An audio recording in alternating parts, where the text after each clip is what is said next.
Сәлеметсіздер ме оқушылар, сіздермен бірге Нұрмағамбет Ақжан Ертайқызы, қазақ тілі мен әдебиеті пәнінің мұғалімі. Оқушылар, біздің бүгінгі өтетін сабағымыз қазақ әдебиеті 8-ші сынып, Мұқағали Мақатаев Аққулар ұйықтағанда. Біз бүгінгі сабағымызды бастамас бұрын ең алдымен ақынның өмір жолына кішкене шолу жасап өтейік. Оқушылар, Мұқағали Мақатаев 1931 жылдың 9 ақпанында Алматы облысы Райымбек ауданы Қарасаз ауылында дүниеге келген. Ақынның туған күні жайлы анасы Нағиман былай дейді: менің баламның туған күні наурыз айының 8-ші жұлдызында болуы керек. Менің жаңылысуым мүмкін емес. Өйткені балам туылған уақыттан аз ғана уақыттан кейін, балам туылғаннан кейін біз наурыз тойын тойлап, наурыз көже ішуге дайындалған болатынбыз дейді. Ал тағы бір дерек келтірілген, осы Мұқағали Мақатаев атындағы әдеби сыйлықтың лауреаты Оразалы Асқар мынандай дерек келтіреді. Ақынның құжат бойынша ақынның туған күні 9 ақпан. Мұны ақынның өзі ес білген уақытында сайлау науқаны кезінде қолдан жасатқан деген пікір білдіреді. Мұқағали Мақатаевтың шын есімі Мұхаммедқали.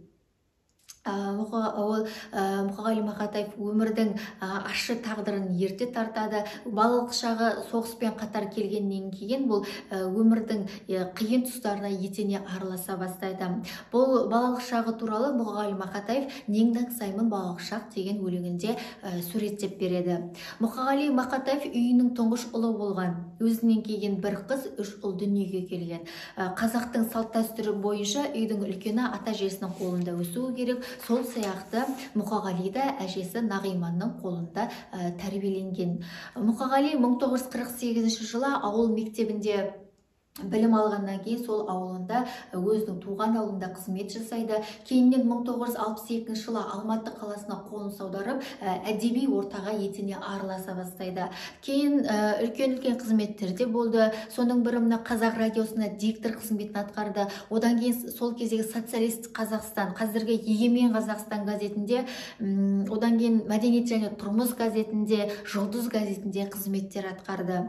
Көзі тірісінде Мұқағали Мақатаев Аққулар ұйықтағанда, Чили, одан кейін жаңағы "Армысыңдар достар", "Қарлығашым келдің бе" деген сияқты жыр жинақтарын жарыққа шығарып үлгереді. Бұл Мұқағали Мақатаевтың поэзиясының негізгі қайнар көзі, ол туған елі, туған жері, отанға деген сүйіспеншілігі. Аз ғұмырдың ішінде бірнеше лирикалық шығармалардың авторы болды. Содан кейін мынау ақынның "Саржайлау", одан кейін "Шырағың әке сөнбейді", "Кел еркем Алатауға" деген өлеңдеріне сазгер Нұрғиса Тілендиев ән шығарған. Қазіргі таңда осы ақын есіммен аталған Алматы облысында өзінің туған жерінде бір мектеп бар, және де Алматы қаласында көше және де гимназия осы ақын есімімен аталады.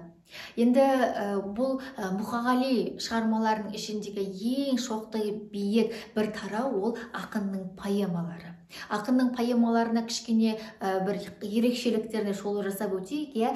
Ақынның Мұқағали Мақатаевтың ең бірінші жарық көрген поэмасы ол Ильич поэмасы. Ильич поэмасы циклда поэма қатарына жатады. Осы Ильич поэмасы туралы Нарымбетов былай деп пікір білдіреді: Мұқағали Мақатаевтың бұл Ильич поэмасы қазақ поэзиясындағы ең шоқтығы биік поэма. Біздің қазақ поэзиямыздың ең биік өресін көрсететін, біздің поэзиямызда жарыққа шығарған осы Ильич поэмасы болды. Сондықтан бұл Ильич поэмасы ең үлкен туынды, құнды поэмалардың қатарына жатады деген пікір білдіреді. Одан кейін Аққулар ұйықтағанда поэмасы жарық көрді. Аққулар ұйықтағанда поэмасы бұл лирикалық поэмалар қатарына жатады. Соншалықты Аққулар ұйықтағанда поэмасы жаңағы аққудың әдемі келбетін, аққудың сұлулығын, аққудың сондай тәкаппар құс екенін, аққудың соншалықты бір көл бетінде кербездене жүзетінін, жетім көлдің аққуымен қалай әдемі екенін, қандай сұлу өзен көл екенін, барлығын бір ерекше табиғаттың өзін әдемі қылып көрсеткен бұл Аққулар ұйықтағанда поэмасы. Кейін тағы бір поэмасы бұл Шеле шуағым менің поэмасы. Бұл Шеле шуағым менің поэмасы ерлікті көрсеткен поэмалар қатарына жатады, және де бұл сол кездегі Чили халқының фашизмнің жаңағы несіне, фашизмнің зұлымдығына деген ыза кегін Пабло бейнесі арқылы көрсеткен сондай бір ерлікті шығарма. Одан кейін Дариға жүрек поэмасы. Дариға жүрек поэмасы бұл тұнып тұрған сезім. Сондай бір сезімге толы поэма, себеп және де бұл поэмада аласапыран соғыс кезіндегі уақыттар жақсы суреттеледі. Одан кейін Райымбек поэмасы. Бұл поэма батырлық, ерлікті суреттетін поэма. Баяғы қазақ халқының бастан кешірген ақтабан шұбырында алқакөл сұлама сияқты небір жаңағы бастан өткерген, сондай қиын қыстау кезеңді суреттеген поэма осы Райымбек поэмасы болды. Енді бұл ақынның поэмасында лирикалық поэмада, батырлық поэмада, табиғатты суреттейтін поэмада, сезімге толы поэма, сонда қаһармандықты бейнелейтін поэма барлығы жақсы кездеседі, бір-бірімен бір өз мәнісін тапқан поэмалар. Енді сіздерде мынандай тапсырма берілген. Екінші тапсырма сіздердің мынау Аққулар ұйықтағанда поэмасынан кейінгі берілген тапсырмалар. Аққулар ұйықтағанда поэмасын оқушылар естеріңізге сала кетейін, мен толық нұсқасын сіздерге талдап көрсетемін. Сіздерде шағын ғана үзінді берілген кітаптарыңызда, бірақ мен өздеріңіз байқайтын болсаңыздар, қандай шығарманы талдасам да сіздерге толық нұсқасын мен талдап көрсетемін. Енді екінші тапсырма былай делеген: поэманың толық нұсқасын хрестоматиядан оқыңдар. Эпилог пен прологтың поэма мазмұнын ашарда қандай қызмет атқарып тұрған көрсетіңдер деген. Енді пролог дегенімізде, эпилог дегенімізде соған тоқтала кетейін. Пролог дегеніміз шығарманың кіріспе бөлімі. Ал эпилог дегеніміз шығарманың қорытындысы. Прологқа келетін болсақ, шығарма бізде қалай басталады? Өзенде жоқ сыймаған арнасына, жылға да жоқ даламен жалғасуға, таста тоңған жаңбырдың тамшысындай қалай біткен мына көл тау басына. Сондай бір жетім көлдің ерекше бір бейнесін, жетім көлдің сондай бір сұлулығын суреттеген, табиғатты әдемі көрсетумен басталады. Кейіннен беу дүние аққулар оралғанда, айдың көлдің иесі жол алғанда, жетісіп бір жетім көл қалушы еді-ау, айдың көлдің иесі жол алғанда, жетісіп бір жетім көл қалушы еді-ау, тыныш еді-ау, сарғайған қар орманда деп, мынау жетім көлге аққулары қайта оралғанда, аққулары жетім көлдің бетіне сылана қонып, бір-біріне кербездене жүзген шақтарын сондай суреттерді әдемі бейнелеумен көрсетеді. Одан кейін сондай тұғын, аққулар сондай тұғын, асығыстық оларда болмай тұғын, ақ мүсін айдынға кеп орнай тұғын деп, көл бетінде әдемі жүзген, өрнек салып сыңарымен жүзген аққудың бейнесін бір керемет суреттеумен басталады. Ананың қателік жасамай тұрған кезінен дейінгі. Ал енді эпилог қалай? Орнында екен жетім көл жоғалмапты, ортайымапты немесе тола алмапты, жағалауын жауыпты жасыл жалғыз қасиетті аққулар оралмапты.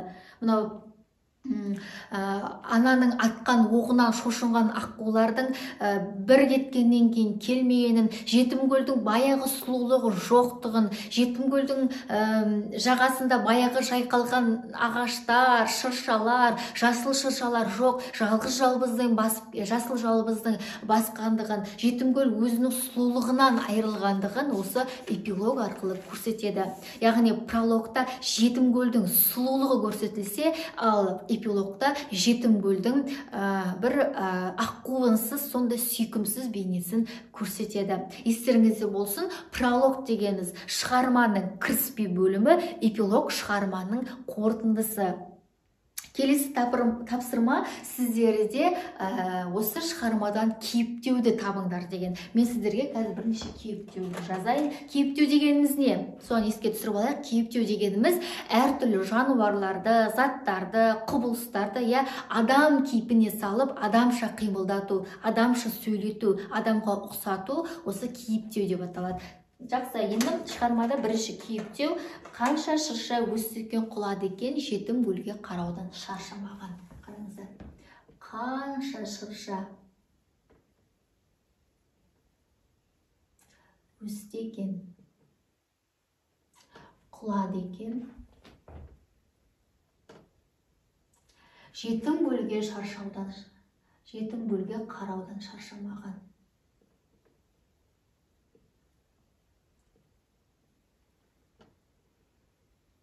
Бізде кейіптеу мынау шыршаны, мына шыршаны бізге айтып тұр, жетім гүлге қараудан шаршамаған. Міне бізде мынау кейіптеу, өйткені шырша шын мәнінде ол жансыз зат қой, ал сондай затқа, құбылысқа жан беру арқылы адам кейпіне ұқсатып тұр. Яғни шырша, міне қарапайым тілмен айтқанда шырша жетім гүлге қарап тұр деген сияқты. Осы бірінші кейіптеу. Екінші, қанатынан аққудың балапандап, ән ұшатын сымпылдап таң атарда, сүйінші бер дегенде бір толықсып, сыбырлайтын жетім гүл Алатауға.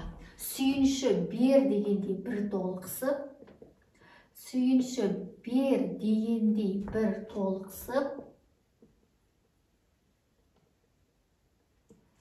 сыбырлайтын жетім гүл Алатауға.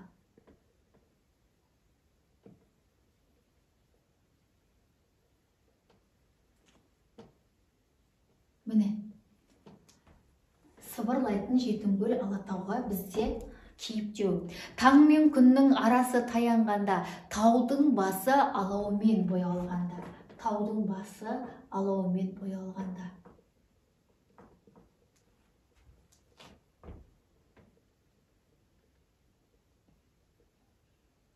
Міне кейіптеу. Тірілетін таудағы бар тіршілік қанатынан аққудың оянған ба. Тірілетін таудағы бар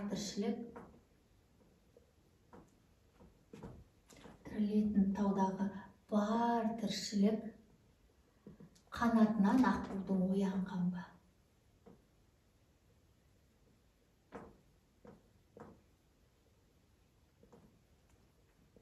Қанатынан аққудың оянған ба. Міне, қанатынан аққудың оянба, тірілетін таудағы бар тіршілік бізде кейіптеу. Одан кейін, суына жетім гүлдің шөлдей тұғын суымен сырқаттарын емдей тұғын. Бұл жерде шөлдей тұғын, сырқаттарын емдей тұғын, суымен сырқаттарын емдей тұғын деген бізде кейіптеу. Келесі, түні мынау тамыздың маужыраған, таңы анау шымылдық салбыраған. Айдынында аққулар ұйықтап жатыр, сондай соққа самалмен тербетілген. Міне, аққулар ұйықтап жатыр, самалмен тербетілген бізде кейіптеу. Жер бетінде тыныштық, көл бетінде қауышыпты, қара орман көлде түнде. Қауышыпты, қара орман көлде түнде деген бізде кейіптеу. Яғни кейіптеу дегеніміз жануарларды, затты, немесе құбылысты адам кейпіне, адам бейнесіне келтіру бізде кейіптеу деп аталады. Сіздерге мен бірнеше кейіптеуді атап көрсеттім. Дәл осы бойынша сіздер шығарманың толық нұсқасын хрестоматиядан оқып тауып ала аласыздар. Сіздерде төртінші тапсырма былай деген: екінші бөлімде ананың психологиялық жағдайын көрсетіңдер деген. Енді былайша айтқан кезде ана аққуда атуға не үшін барды? Біріншіден шарасыздықтан, екінші баласының амандығы үшін, баласының өмір сүру үшін, дым білмес тәуіптің айтқанына сеніп аққуда атуға бел байлайды ғой. Сол кезде бала отыр бесікте күйіп жанып деп басталады ғой екінші бөлім. Сол кезде әкесі не дейді? Мана күндіз тәуіп шал не деп кетті деп сұрақ қояды ғой. Сол кезде жары жауап береді: аққу менен баланы аластаңдар дейді дағы жайымен жөніп кетті дейді. Аққу менен баланы аластаңдар. Енді бұны мүмкін авторы басқаша да суреттеуге тырыстым екен. Аққуда айтпай, жаңағы аққудың суымен мүмкін баланы аластау керек пе еді, сондықтан бұл ананың негізгі бұл жердегі ішінде жатқан бір күйініші, ол баласының өмір сүріп кетуі, баласını аман алып қалу. Және де мынау тұрсаңшы таяу қалды таң атуға, неткен жансың санасы жаратылған, манағы тәуіп шалдың айтқан сөзі ұмытылып кетті ме санатыңнан деп, жарын аққуда атуға жібермекші болады ғой. Сол кезде баланың әкесі: апырай, қалай барам, атармын аққу құсты қалай ғана, айдынның аққулары ұйықтағанда, өрген мал өскен шырша абайлаған, бармаймын, бара алмаймын, қалай барамын деп, мынау қасиетке оқ атуға бара алмайтындығын, ондай нәрсені жасай алмайтындығын бір күйінішпен жеткізеді. Сонда мынау ішіндегі бір қатты шарасыздықтан күйіп жанып тұрған ана, жалғыз ұлдан артық па жалған бәрі, балам өлсе бақыттың керегіне, топқан су басып кетсін қалғандарын, перзент сұрап несіне армандадың, құрысын онсыз сенің жалған бағың, ат дертте мылтықта кел, жалған бәрі деп,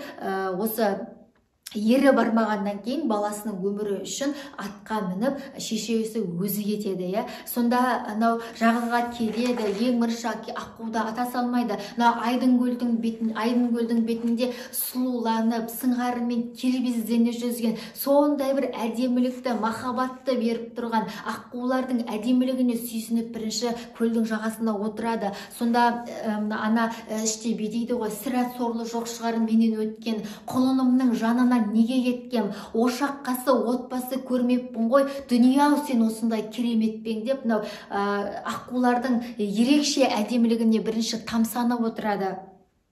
Бірақ қанша тамсанғанмен ол баласы үшін не істеді? Қателік жасады. Баласы үшін аққуда атуға бел буды. Көрдіңіздер ма? Яғни бір жағынан біз оқырман ретінде бұл ананы мүмкін кінәлай алмаймыз. Ол ананы кінәлауға мүмкін келмейді. Өйткені кез келген ана баласы үшін не бір қадамдар жасайды, не бір нәрселерге сенеді баласы үшін ана. Ана жүрегі сондай. Сондықтан мынау балам өмір сүріп кетсе екен, балам жазылса екен деген ниетпен, осындай ішкі тартыспен, ішкі күйінішпен, іштегі тәуіп шалдың айтқанына, жалған сөзіне сенгендіктен ана осындай қадамға жасады. Біз оқырман ретінде екі вариантты мүмкін қарастырамыз. Бір вариантымызда, бір нұсқамызда біз мүмкін ананы мақұл кінәлаймыз. Ол қазақ халқында аққуды киелі құс санағандықтан ондай нәрсені жасамау керек етті, мүмкін кінәлаймыз. Екінші жағынан бұл ана баласы үшін бәріне дайын болғандықтан баласының өмірі үшін жасады ғой деп біз мүмкін анаға кешірім берерміз. Сондықтан бұл ананың ішкі психологиялық жағдайы өте ауыр көрсетілген. Оның барлығы баласының өмірі үшін, баласының өмірі үшін тартыс болды бұл жерде. Сондықтан осындай шарасыздықтың кесірінен осындай қадамға барды деп айтуымызға болады. Енді сіздерде мынандай тапсырма бар. 6-шы тапсырма: қарамен жазылған өлең жолдарының мағынасын түсіндіріңдер дейді. Бірінші қараңыздар, ананың сөзі: әлденеден сұм жүрек сескенеді, ара күдік әлдене ес береді, табиғаттың таудың да аққудың да байғұсқа болмай қалды еш керегі. Бұл жерде сіздердің кітаптарыңызда бар қарамен сызылған сөздер: сұм жүрек сескенеді, және де табиғаттың таудың да аққудың да байғұсқа болмай қалды еш керегі. Мынау аққуда атқаннан кейін тәуіп шал жаңағы тәуіп шалмен сөйлескеннен кейін мынау бәрін бір құдайға тапсырдық деп тәуіп шал жылқышы кетіп қалады ғой. Содан кейін мынау іші бір нәрсе сұм жүрек, әлденеден сұм жүрек сескенеді дегені, бұл ана аққуда атқаннан кейін баласының да дүниеден өтіп кеткені, баласының да өліп қалғанын бір ана жүрегі сезеді. Сондықтан бұл баласынан айырылған анаға бұл таудың да сұлулығы, көлдің де сұлулығы, ол көлдің бетіндегі аққудың қасиеттілігі де барлығы бала үшін, ана үшін ол не болды? Маңызсыз болып қалды баласынан айырылғаннан кейін. Мынау жылқышының сөзі бар. Солай аманат бір құдайға, қайдағы түседі құрғыр ойға дейді. Яғни мынау жылқышы мен ана арасында диалог болады ғой. Содан кейін мынау не үшін бұл жылқышы бұлай дейді? Өйткені жылқышы да сезді не болғанын, ана да сезді, жылқышы да сезді. Енді құдайдың басқа салғанын көрерсің, барлығын бір құдайға тапсырдық дейді. Осы баласынан айырылғаннан кейін жылқышының мынандай сөзі бар. Бұл маңның адам емес сірадағы білейін, табайын да бір амалын, қару бар кәзапқа құрыңмен ұмтылса қалай қарат қыла аламын, жөн болар ауыстырып сұрағаным деген несі бар, жолдары сіздермен қарамай белгіленген. Сонда мынау аққу құсқа дәті барып, аққу құсты атқан адамға бұл адамды атуды түк емес шығар. Маған да бір мылтықтың оғы тиіп кетер, одан да алшақ тұрып сұрайын, бұл жаңағы аққу құсты атуға кімнің дәті барды екен деген мағынада, сіздердің менің ойымша деген тұсқа жазасыздар, осындай мағынада айтып тұр. Үшінші авторы: мерген отыр жағада, ей ақша бол, жаулығыңмен оларды жасырып барып дейді. Мынау көлдің мылтықталып, ана көлдің жағасына келгеннен кейін аққулардың әдемілігіне тамсанып, табиғаттың көркіне тамсанып отпай ма? Сол кезде мынау енді мылтықта алып шығарған сәттегі сөзі ғой. Ей, мерген отыр жағада, ей ақша бол, жаулығымен оларды жасырып барып дегені, мынау табиғатқа соншалықты зиян келіп жатқанын ешбір адам көрмесін, ешқандай көз көрмесін деп, мынау ауыстырмалы түрде осы ей ақша бол, жаулығыңмен жасыр барып деп осы жерде қолданып тұр оқушылар. Негізінде былай қарасақ, ана баласы үшін барлығына дайын болды. Бұл аққудың әдемілігін де ысырып қойды, аққудың киелі құс екенін де ана байғұс ысырып қойды. Барлығы не үшін? Барлығы баланың амандығы үшін. Сіздерде келесі 8-ші тапсырма өлең жолдарынан теңеу эпитетті кейіптеуді табыңдар деген. Кейіптеуді жаңа мен сіздерге көрсеттім. Енді теңеу және эпитеттерді табайық. Және бұл оқушылар теңеу дегеніміз не, эпитет дегеніміз не, бір еске түсіріп өтейік. Теңеу дегеніміз дай, дей, тай, ти деген жұрнақтар арқылы жасалады. Мысалға қараңыздар, теңеулер: таста тұнған жаңбырдың тамшысындай деген сөз өлең жолында, мысалы тамшысындай, теңеуді жазып қойыңыздар басына, тамшысындай. Міне, тай деген бізде теңеу. Одан кейін сорымның қалыңдығы шашымдай мен, міне, шашымдай мен. Не дай деген жалғау арқылы жасалып тұр. Одан кейін қасірет қасымдағы досымдай мен, міне, досымдай. Бұл аққулар ұйықтағанда поэмасында теңеулер өте аз. Теңеу өте аз. Келесі бізде эпитет. Эпитет бізде не сіздерге қандай эпитет тапқанымды жазып өтейін. Қомағай көктан,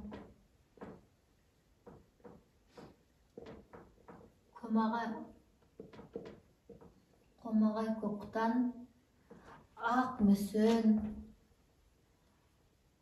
қасқа таң. Одан кейін аппақ құс, аппақ айдын, аппақ құс, аппақ айдын.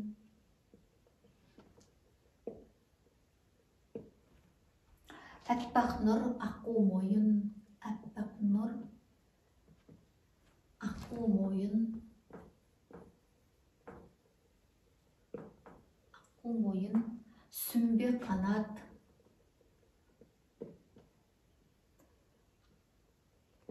көк түтін,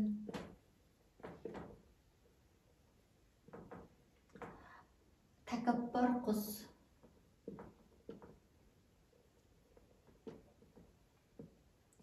аққанат, аққанат деген аққанат, ақ төс, ақ сәуле, ошақ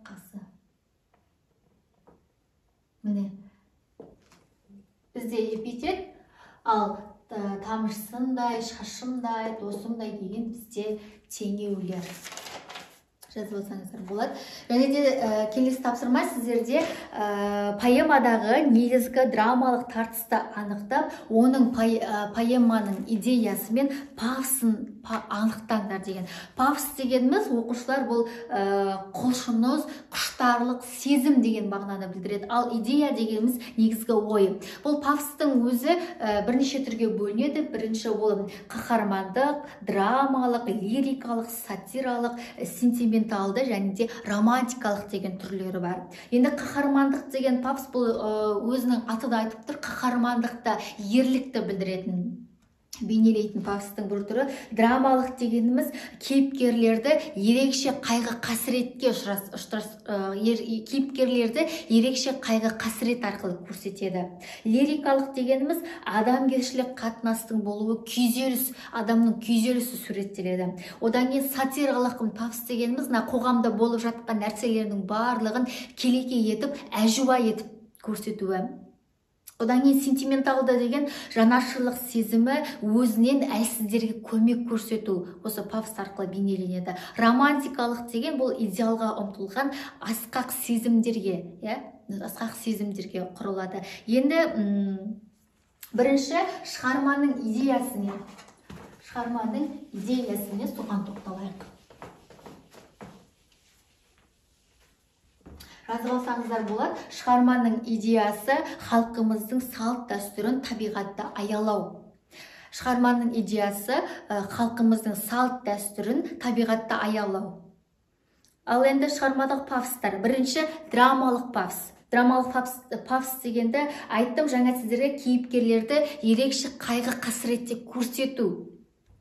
Ол дегеніміз бірінші, тұрсаңшы таяу қалды таң атуға, неткен жансың санасы жаратылған, манағы тәуіп шалдың айтқан сөзі ұмытылып кетті ме санатыңнан деген кезде, бұл ананың ішіндегі мынау шыдамсыздықты, ананың ішіндегі баланы аман алып қалсам деген бір сенімі, сондай бір күйзеліс жатыр ішінде. Ол күйзеліске ұшырағаннан кейін, сондай бір шарасыздықта қалғаннан кейін барып аққуды атуға бел буады ғой. Келесі лирикалық дегеніміз жаңағы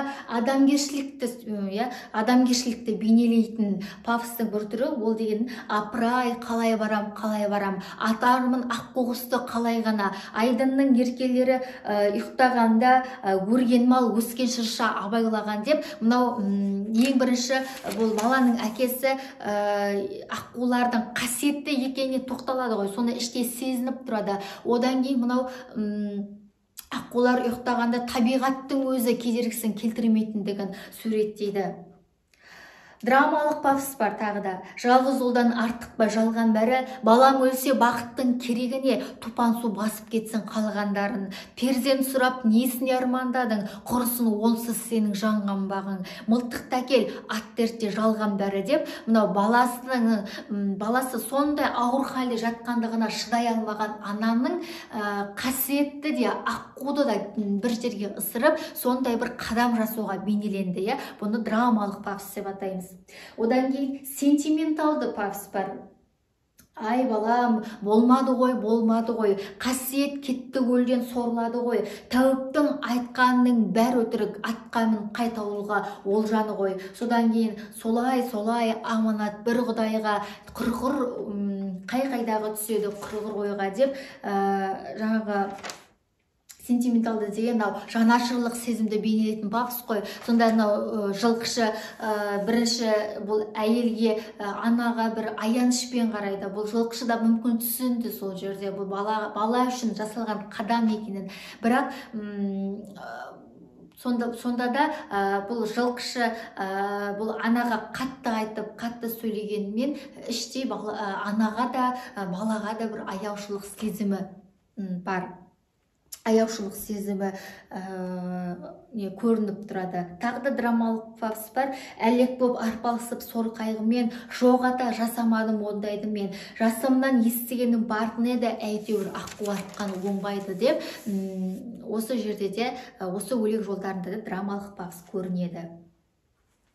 Келесі тапсырма сіздерде аққуға кезенерде ырым жасап, тым құрса саусағыңды қанаттың ба деген жолдарда қалай түсінесің дейді. Енді бұл өлең жолдарын біз бұл өлеңді халықтың наным сенімімен ұштастыру деп білеміз. Өйткені аққу ол қазақтың киелі құсы. Аққу пәктіктің, тазалықтың, сұлулықтың, махаббаттың символы болған. Ерте кезден ақ біздің қазақ халқымыз бұл аққу құсқа ерекше бір көзқараспен, ерекше бір қасиетпен қараған. Қазақта бұл мынадай нақыл сөз бар: айдындағы аққуды ақылды мерген атпайды, ақ еркесін айдынның атуға қолы батпайды деген. Яғни біздің қазақ халқымыз ерте кезден ақ, ерте заманнан ақ осы аққудың киелілігін, аққудың сондай қасиетті құс екенін ерте түсініп өткен. Оқушылар, осы біз бүгін «Аққулар ұйықтағанда» поэмасын сіздермен талдадық. Шығарманың қандай лирикаға жататынын, шығарманың ішінде пафостарды тауып сіздермен үйрендік. Одан кейін пролог пен эпилогтың айырмашылығын, оның ішіндегі көркемдік құралдар қалай пайдаланылды, көркемдегіш құралдардың пайдаланылуы, теңеудің, кейіптеудің, эпитеттің қалай қолданылған сіздермен біз бүгін талдадық. Сабақ сіздерге ұнады деген ойдамын. Және де бұл «Аққулар ұйықтағанда» поэмасының толық нұсқасын сіздер міндетті түрде оқыңыздар. Міндетті түрде ана мен бала арасындағы сезімді, одан кейін әкенің шарасыздығын, одан кейін аққулардың сондай бір киелі қасиетті екені, былай тұрмақ, жетім көлдің сұлулығын бейнелейтін бұл шығарманы міндетті түрде оқыңыздар дегім келеді. Біздің бүгінгі сабағымыз аяқталды. Мен сіздермен қоштаспаймын. Әдеттегідей келесі сабақта сіздермен міндетті түрде кездесемін. Құрметті оқушылар, менің арнама міндетті түрде тіркеле кетіңіздер. Ол үшін подписаться деген сөздің үстін басыңыздар. Менімен бірге болыңыздар. Менімен бірге білімді болыңыздар. Оқуда озат болыңыздар. Келесі сабақта кездескенше сіздермен бірге болған Нұрмағамбет Ақжан Ертайқызы, сау болыңыздар.